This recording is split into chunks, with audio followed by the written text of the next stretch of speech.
Welcome to the Defense and Aerospace Report. I'm Vago Muradian here at the Association of the United States Army's annual conference and trade show here in Washington, D.C., the #1 gathering of U.S. Army leaders from around the world. Our coverage here is sponsored by General Motors Defense, Bell, L3 Harris, and Leonardo DRS, and we're here at the Meggitt Training Systems stand to talk to Eric Perez, a former United States Marine Corps Lance Corporal.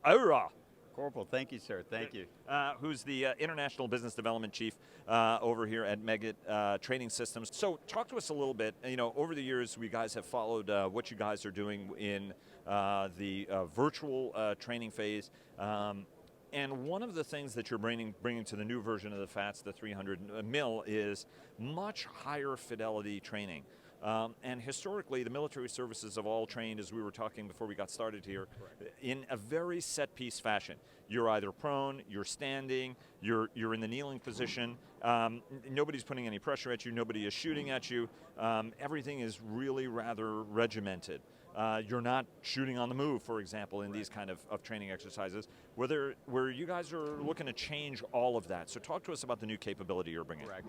So the newer system, what it's going to give you, it's going to give you the ability to actually, add some more substance to it. So originally what we were trying to do with the system was actually go in and be able to just do lockstep training. You would have the individual marksmanship training, you'd come in, you'd shoot in a very regimented way. Now we have the ability to make you go ahead and do transition drills, do rifle training, pistol training, all at the same time. And that's giving you a little bit more of the realism when it comes to really shooting out in the real world. So, from a civilian standpoint and making that transition, you see a lot of people where they do 3-gun shooting and stuff like that. Well, that's really getting into on the live in the virtual side here, where you're actually able to go ahead and do all that movement and that communicating with yourself or with a team of people the way you would do it in real life. So.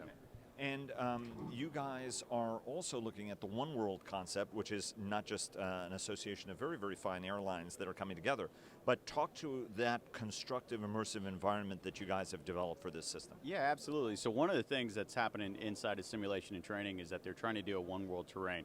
So you want to have the vehicles, you actually want to have some of the actual trainers and all blend them in together at one time. So when you have a helicopter, you want to call in that JTAC. In another simulator, if you can do it with some ground guys in our simulator and they're all linked in, that's really where the Army is pushing towards, bringing all of these companies, all of these simulators together and function under one world. And it's really, really working. Once it gets together, you're going to see the parts and pieces, and it's slowly moving together now.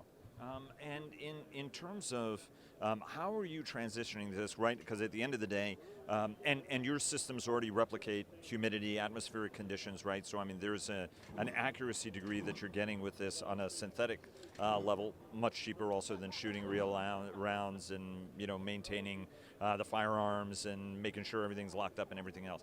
But you also have to transition that to also very, very sophisticated real shooting systems. Yes. So talk to us about how you guys engineer that transition as well to make sure that everybody who's going through this system is seamlessly moving to actually putting rounds on target. Yeah, so a couple things that you can do inside the simulator that we couldn't do before is we used to be able to just do that basic marksmanship. Now we have that advanced marksmanship. In addition to that, now you also have some of the use of force stuff that you didn't have before. Now on the law enforcement side, we had that a long, long time ago. So we're actually using some of that law enforcement experience and adding it to this simulator. In addition to that, you also have some of the joint capabilities, joint fire capabilities. So if you wanted to call for fire, call in some mortars, and the real things that you would do if you needed some support, the system now supports that. So you have a lot of those capabilities that made it into the system that you didn't have before. Back then you would have one style of system for each one of those. Now all of that's combined, so you can kind of mix and match that level of training depending on what you're training today.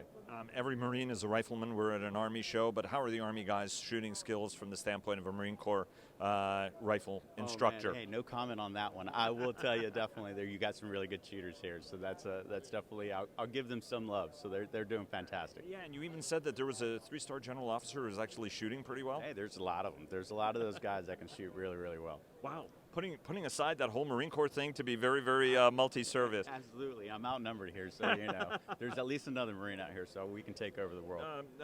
Surprisingly large number represented from the Navy Marine Corps team. Eric Perez, former Marine Corporal, now Meggitt Training Systems, International Sales and Business Development. Sir, thanks very much. Really appreciate it. Best of luck with the product. Awesome. Thank you, sir. We appreciate it.